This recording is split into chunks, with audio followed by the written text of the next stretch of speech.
কোকা-কোলার এক বিজ্ঞাপন নিয়ে গোটা দেশে সমালোচনার ঝড় বইছে। চলছে এই পণ্য বয়কটের হিড়িক। এ নিয়ে নিজের ভেরিফাইড ফেসবুক পেজে একটি পোস্ট করেছেন বাংলাদেশি ইসলামী আলোচক মাওলানা মিজানুর রহমান আজহারি। মঙ্গলবার করা ওই পোস্টে তিনি বলেন, কোরবানির আগে আগে বিজ্ঞাপনটা অনেকটা পাগলকে সাঁকো না নাড়ানোর অনুরোধের মতোই হয়েছে। পণ্য বয়কটের মুভমেন্ট খানিকটা ঝিমিয়ে পড়েছিল, আবার নতুন করে আরও চাঙ্গা হবে।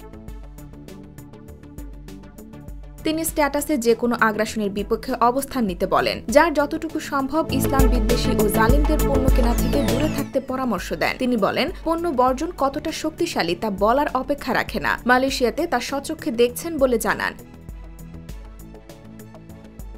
ম্যাকডোনাল্ড ও স্টারবাকস অনেকটা আইসিইউতে বলেও স্ট্যাটাসে উল্লেখ করেন।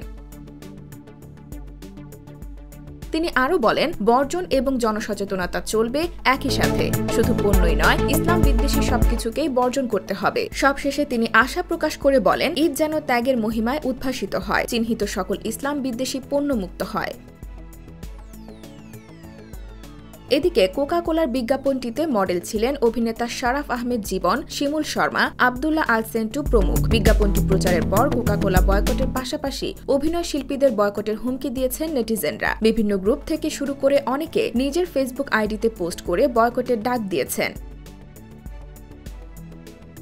পরে বয়কটের তোপের মুখে পড়ে কোকা-কোলা বিজ্ঞাপন মডেল হিসেবে কাজ করার বিষয়ে মুখ খুললেন অভিনেতা শিমুল শর্মা। মঙ্গলবার বেলা 11টার দিকে এ অভিনেতা তার ফেসবুক আইডিতে এক পোস্টে লেখেন, যদিও পরিচয় দেবার মতো একজন অভিনেতা এখনো হয়ে উঠতে পারেননি তিনি। একজন অভিনেতা হওয়ার জন্য আমার পরিবার ও দেশের মানুষকে কষ্ট দিয়েছে। ভবিষ্যতে কোনো কাজে অভিনয় করতে গেলে তার দেশের মূল্যবোধ, মানবাধিকার, মানুষের মনোভাবকে যথেষ্ট সম্মান দিয়ে বিবেচনা করে তারপর কাজ করবেন বলে জানান। তার ভুল ত্রুটিকে ক্ষমাসুলভ দৃষ্টিতে দেখার অনুরোধ করেন এই অভিনেতা। ভবিষ্যতে তিনি যেন একজন বিবেকবান শিল্পী হয়ে উঠতে পারেন, তার জন্য সকলের শুভকামনা আশা করেন।